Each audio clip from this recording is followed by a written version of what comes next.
আসসালামু আলাইকুম প্রিয় বন্ধুগণ, আপনারা নিশ্চয়ই জানেন যে সম্প্রতি মার্কিন যুক্তরাষ্ট্র ও ভারতের মধ্যে এক শুল্ক বিষয়ক জটিলতায় তাদের মধ্যে এখন সম্পর্ক শিথিল অবস্থা বিরাজ করছে। ভারত মার্কিন সম্পর্ক যেভাবে ভেঙে পড়ছে তাতে ভারতের পরিকল্পিত বিশাল প্রতিরক্ষা চুক্তি ধরে রাখা ক্রমশ কঠিন দিকে যাচ্ছে। প্রতিরক্ষা কোনো সাধারণ লেনদেন ব্যবসা নয়, এটি দীর্ঘকালীন এক ভূ রাজনৈতিক প্রতিরক্ষা প্রয়োজনে মার্কিন যুক্তরাষ্ট্রের উপর ভারতের নির্ভরতা নিয়েও কথা উঠেছে।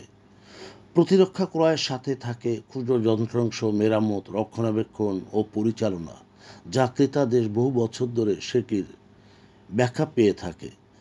যুদ্ধবিমানের ক্ষেত্রে সেটি দশক থেকে দশক পর্যন্ত এটি চলমান থাকে। সম্প্রতি ট্রাম্প প্রশাসনের আচরণে সেটি কতটা নির্ভরযোগ্য ও ভরসাযোগ্য হতে পারে সেটি ভাবতে বসেছে ভারত। বর্তমানে প্রায় $40 বিলিয়ন বা তারও বেশি প্রতিরক্ষা চুক্তি ঝুঁকির মুখে রয়েছে। গত বছরের এমনও সময় ভারত মার্কিন যুক্তরাষ্ট্রের কাছ থেকে 31টি MQ ড্রোনের এক চুক্তি স্বাক্ষর করে, যা সরবরাহকাল 2029 সালের শুরু হওয়ার কথা এবং এটি 2030 সালের মধ্যে সকল ইউনিট সফলভাবে মার্কিন যুক্তরাষ্ট্র সরবরাহ করবে বলে প্রতিশ্রুত আছে। আমেরিকান হান্টার কিলার ড্রোনগুলি শুধু নজরদারিতেই নয়, হেলফায়ার মিসাইল এবং লেজার ও ছোটা বোমাসহ মারাত্মক অস্ত্র বহনে এটি সক্ষম।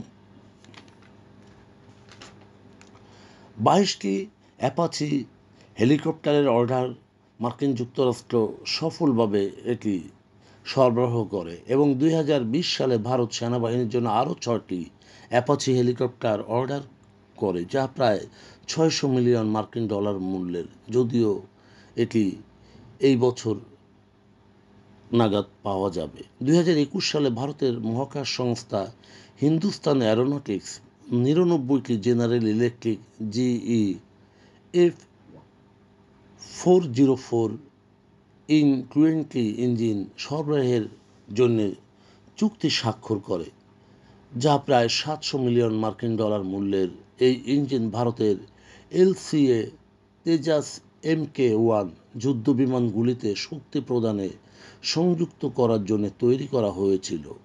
এটি 2023 সালে ডেলিভারির কথা ছিল, কিন্তু নানা কারণে এটি বিলম্বিত হয়। অবশেষে এই বছর এপ্রিল ও জুলাইয়ে তা সরবরাহ করা হয়। অবশ্য এখনই 10টি প্রদানে বাকি রয়েছে, যা এই বছর শেষ নাগাদ ভারত তার হাতে পাবে। ভারত দেশীয় যুদ্ধবিমান LCA তেজাস ইঞ্জিনের জন্য যে দ্বিতীয় চুক্তি করতে আলোচনা করছে সেটির মূল্য প্রায় $1 বিলিয়ন, যা 2032 সাল নাগাদ ভারতের হস্তগত হবে, যা সর্বসাকুল্যে 212টি ইঞ্জিন ভারত ক্রয় করছে। তবে ভারতের কাছে জেনারেল ইলেকট্রিকের GE ইঞ্জিনের কোনো বিকল্পও নেই। সামুদ্রিক টহলের জন্য বোয়িং নির্মিত P-81 সামুদ্রিক পেট্রোল বিমান ও ভারত অর্জন করেছে, যদিও আরও 6টি ক্রয়ে ভারত ইচ্ছুক, যার মূল্য $3 বিলিয়ন, যা আপাতত স্থগিত রয়েছে।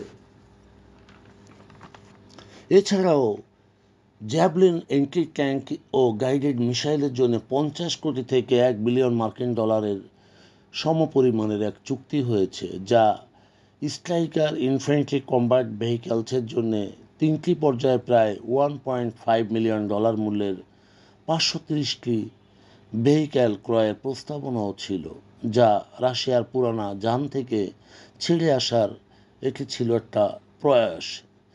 114টি মাল্টিরোল কম্ব্যাট এয়ারক্রাফট, যার 3টির ক্রয়াদেশ বাতিল করে 2015 সালে 36টি রাফায়েল ক্রয় করেছিল। উল্লেখিত প্রতিরক্ষা ক্রয় ছাড়াও আরও ক্রয় আদেশ রয়েছে, যা এই স্বল্প পরিসরে পরিবেশনা করা অসম্ভব। তবে ভারত কম গুরুত্বপূর্ণ অনেক চুক্তিই হয়তোবা স্থগিত করতে পারে, কারণ ভারতের হাতে পুরনো বন্ধু ও ভ্রাতৃপ্রতিম রাশিয়া রয়েছে ইউরোপ, এমনকি দেশীয় উদ্যোগেও চীনের মতো বিকল্পে খুঁজতে পারে ভারত।